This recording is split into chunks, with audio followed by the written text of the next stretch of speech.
આઠ સમિતિ જાણીએ જો જ્ઞાનીના પરમાર્થથી, તો જ્ઞાન ભાખ્યું તેહને અનુસાર તે મોક્ષાર્થથી.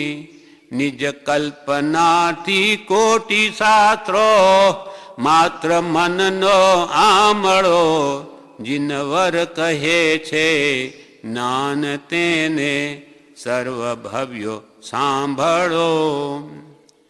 આઠ સમિતિ, અષ્ટપ્રવચન માતા કહેવાય. માતા અષ્ટપ્રવચન મુનિને આઠ સમિતિ પાડવાની હોય. આઠમાં 3 તો ગુપ્તી છે, એટલે કે મન વચન કાયની સ્થિરતા કરીને ધ્યાનમાં રહેવું તે છે ગુપ્તી. ક્યાંય મનને બહાર જવા ન દેવા ધ્યાન અવસ્થા છે આ ગુપ્તીની. પણ ધ્યાનમાં હંમેશા રહી નહીં શકે, એટલે શરીર છે, ખાવા પીવા મળમૂત્ર આદિ માટે કામ કરવું પડે. તો પછી 5 સમિતિ ઉપદેશી છે. પ્રવૃત્તિ ગુપ્તી છે તે નિવૃત્તિ રૂપ છે, અને સમિતિ છે તે પ્રવૃત્તિ રૂપ છે. એટલે અહીંયા કે છે 3 ગુપ્તી અને 5 સમિતિ એ સમ્યકપણે કેમ વર્તવું તે બતાવે છે. તેનો પરમાર્થ જો જ્ઞાની દ્વારા જાણ્યો હોય તો સર્વ ક્રિયા જ્ઞાનીની આજ્ઞા વિચારીને કરે. આ પરમાર્થ એટલે એનું રહસ્ય શું છે, એ શા માટે જ્ઞાનીએ ઉપદેશી છે, તો કે જ્ઞાનીની આજ્ઞા પ્રમાણે ચાલવું તે જ પરમાર્થ છે. પરમાર્થ કેમ પ્રગટ થાય? જ્ઞાનીની આજ્ઞા પ્રમાણે વર્તે તો જ. કેમ કે ગુપ્તી અને સમિતિ દ્વારા આપણા આત્માનો ઉપયોગ અંતર્મુખ રખાવો છે જ્ઞાનીઓને. ગુપ્તીમાં તો અંતર્મુખ હોય ને ધ્યાન અવસ્થા છે, પણ સમિતિમાં જ્યારે બહાર ખાવા પીવા મળમૂત્ર ત્યાગ વગેરે 5 સમિતિ છે. ઈર્યા સમિતિ, ભાષા સમિતિ, એષણા સમિતિ, આદાન ભંડમત સમિતિ, પારિષ્ટાપનિકા સમિતિ. એ 5 સમિતિમાં પ્રવર્તતા પણ એનો ઉપયોગ આત્મા તરફ રહે. એટલે જ્ઞાનીની આજ્ઞા પ્રમાણે કૃપાલવે 567માં પત્રમાં 5 સમિતિનું વર્ણન કર્યું કે જ્ઞાનીની આજ્ઞા પ્રમાણે ચાલવું પડે તો ચાલવું. 2 ડગલા આગળ જોઈને કીડી વીડી કોઈ મરે નહીં, અને જ્ઞાનીએ જેમ કહ્યું તેમ ચાલવું. જ્ઞાનીએ આજ્ઞા ઈર્યા સમિતિ, ભાષા સમિતિ. ભાષા હિતમિતને પ્રિય એવી કેમ બોલવી, એ જ્ઞાનીએ જેમ કહ્યું તેમ જ બોલે. એષણા સમિતિ તો ભોજન લેવું તો 42 દોષ રહિત શુદ્ધ ભોજન લેવું, એ જેમ જ્ઞાનીએ આજ્ઞા આપી તેમ જ કરે. અને પારિષ્ટાપનિકા સમિતિ આદાન ભંડમત, એટલે કોઈ વસ્તુ ઉઠાવી હોય મૂકવી હોય તો એ જોઈને મૂકે, જોઈને લે, કોઈ જીવ મરે નહીં. અને મળમૂત્ર ત્યાગ કરવા હોય તો ક્યાંય જીવજંતુ હોય નહીં તેવા સ્થાનમાં જઈને એ જોઈને બધું કરે. એવી જે સમિતિ, ત્યાં પણ ઉપયોગ જ્ઞાનીએ જે આજ્ઞા આપી છે, મને એટલી જ આજ્ઞા આપી છે, પાછો ઉપયોગ અંતર્મુખ રહે એના માટે આજ્ઞા આપેલી છે. કૃપાલદેવને પૂછ્યું દેવકર્ણજી મુનિ કે આવો સાંકડો માર્ગ શાસ્ત્રમાં કેમ કયો હશે? એકી જવું હોય તો કે પૂછવું પડે ગુરુને? તો કે એમાંય લક્ષ્ય પરમાર્થ છે કે એને એકી જવાની જ આજ્ઞા આપી છે, બીજું કંઈ નહીં. એકી કરીને પાછો આત્મામાં લક્ષ્ય સ્વરૂપ તરફ કર. એટલે ત્યાં બી આજ્ઞા એના માટે છે. છૂટા આપે તો એનું મન પાછું ભટકતું રહે, કંઈ બીજે કામમાં લાગી જાય. એટલે એ પણ બધું જ જ્ઞાનીઓએ આત્માનો ઉપયોગ કેમ અંતર્મુખ રહ્યા કરે એ લક્ષ્યથી કર્યું છે. એટલે સમ્યક છે એમ કહ્યું.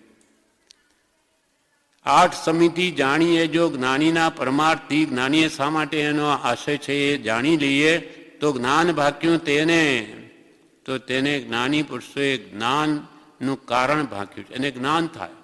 કેમ કે જ્ઞાનીની આજ્ઞા 8 સમિતિમાં રહેવાની છે એ પ્રમાણે રહે તો એને જ્ઞાન ભાક્યું. કારણમાં કાર્યનો આરોપ કરીને ભવિષ્યમાં એને જ્ઞાન થશે.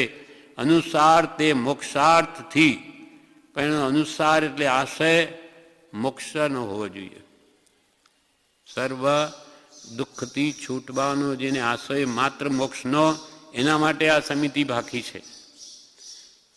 તે જ્ઞાન ભાક્યું તેને અનુસાર તે મોક્ષાર્થથી, એટલે આત્મા સ્વભાવમાં રહેવારૂપ ગુપ્તી અને જ્ઞાનીની આજ્ઞાએ પ્રયોજન પૂરતું પ્રવર્તવારૂપ સમિતિ, પ્રયોજન પૂરતું જ પ્રવૃત્તિ કરી શકે એ સમિતિમાં વર્તવાની જ્ઞાનીની આજ્ઞા છે. એ રીતે વર્તતા તેનું ચારિત્ર એટલે સંયમ, દીક્ષા આદિ મોક્ષને અર્થે થાય. એનો લક્ષ ચૂકાય નહીં આત્માનો કે મોક્ષનો.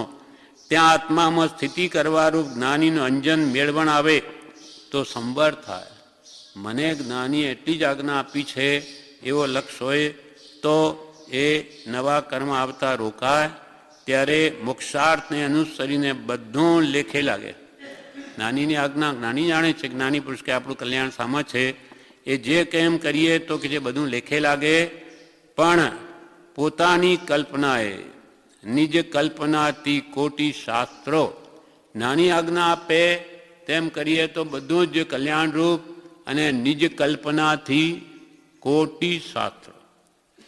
પણ પોતાની કલ્પનાથી કોટી એટલે કરોડો શાસ્ત્રો પણ તેને મનના આમળારૂપ, નિજ કલ્પનાથી કોટી શાસ્ત્રો માત મનનો આમળો. આમળો એટલે શું?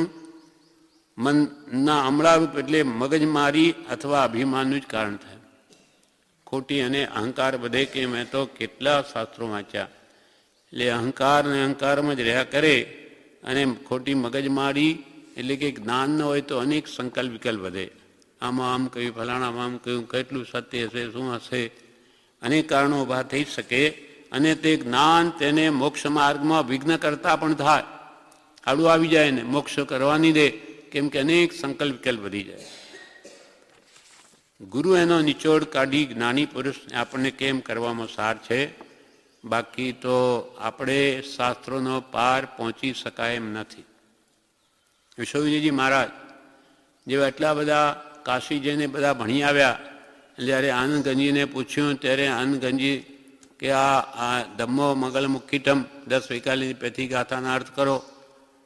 વિશ્વવિજયજીએ 10-12 અર્થ જુદા જુદા કર્યા એ ગાથાના. છેલ્લે આનંદ, કેમ કે એ બહુ અભિમાનમાં ચડી ગયેલા વિશ્વવિજયજી. એટલે ગુરુને થયું કે આ મારાથી માને એવો નથી, આનંદગંજીને મળજો. એની શોધમાં હતા, એક ઠેકાણે જંગલમાં મળી આવ્યા. તો કે ઓ સારું, મારા ગુરુએ કીધેલું એટલે મળવાનું થયું, બહુ સારો આનંદ થયો. તો કે શું આવડે છે? તો કે કહો. તો કે આ ગાથાનો અર્થ કરો. 10-12 રીતે કર્યો. તો આનંદગંજી છેલ્લે શું કે બસ એટલું જ? એમને થયું કે આટલા મેં અર્થ કર્યા વિવિધ પ્રકારે કે એટલું જ?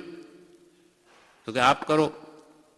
આનંદગંજીએ તો અર્થ ચલાવ્યા તે 3 દિવસ ને કે 3 રાત સુધી એના અર્થ કર્યા. ત્યારે યશોજીને થયું કે અરે, જ્ઞાન માટે હું કાશી ભણવા ગયો, આટલા બધી મહેનત કરી, એ મારું ફોગટ ગયું. એ ક્યાં ભણવા ગયેલા? જ્ઞાન નાનીમાં જ છે, બહાર નથી. એટલે પછી એનો અહંકાર એમનો ગળી ગયો. એમ 8 દ્રષ્ટિમાં એટલે શું લખે છે વિશ્વવિજયજી મહારાજ? શાસ્ત્ર ઘણા મતિ થોડલી મન મોહન મેરે, શિષ્ટ કહે તે પ્રમાણ રે મન મોહન મેરે. આટલા બધા હજારો શાસ્ત્રો જે હું એમાંથી શું નિચોડ પામી શકું? આપણે તો શિષ્ટ એટલે જ્ઞાની પુરુષ જે કહે તે માન્ય કરી લેવું. એમાં આપણી વાત પતી ગઈ. જેમ આપણે કૃપાલે કહ્યું સત્ય છે માની લીધું, આપણે બધી માથાકૂટ ગઈ, હવે કરવા માંડો. અને તે શોધવામાં જ આપણું જીવન પૂરું થઈ જાય. અને અનેક સંકલ્પ વિકલ્પ વધે. આ સાચું કે ફલાણા ભાઈ આમ કે છે, ને ફલાણા એમ કે છે, ફલાણો મત એમ કે છે, કોઈ નિચોડ આવે જ નહીં. અને આ ભાવ પણ ફોક જતો રહે. એટલે અહીંયા કે છે જ્ઞાનીની આજ્ઞા એ પ્રયોજન પૂરતું પ્રવર્તવાળું સમિતિમાં વર્તમાની જ્ઞાનીની આજ્ઞા છે. અને એ રીતે આજ્ઞામાં વર્તે તો એનું ચારિત્ર્ય સંયમ મોક્ષને માટે થાય. અને આત્મામાં સ્થિતિ કરવારૂપ જ્ઞાનીનું મેળવણ આવે તો નવા કર્મ બંધાતા અટકે, નહીં તો સંકલ્પ વિકલ્પથી કેટલાય કર્મ બાંધે. અને મોક્ષાર્થને અનુસરીને બધું એનું લેખે લાગે. જ્ઞાની મોક્ષને માટે જ બતાવે, એને ખબર છે માર્ગ. એટલે પોતાની કલ્પનાએ આજ્ઞા રહિતપણે વર્તે તો કોટી એટલે કરોડો શાસ્ત્રો વાંચે. કરોડો એટલે વાંચી નહીં શકીએ આ ભમાં. તો માનો કે હજારો વાંચી લે તો પણ એના મનના આમળારૂપ એટલે માત્ર મગજમારી થાય અને અભિમાનનું જ કારણ થાય, તેને આત્મજ્ઞાન પ્રાપ્તિ કરવામાં આડું આવે. એક જ્ઞાની એમ કે બીજું એમ કે કંઈ બેસતું નથી, એટલે શંકામાં જ ગળકા ખાયા કરે. આઠ સમિતિ જાણીએ જો નાની ના પરમાર્થથી, તો જ્ઞાન ભાગ્યો તે હને અનુસાર તે મોક્ષાર્થથી.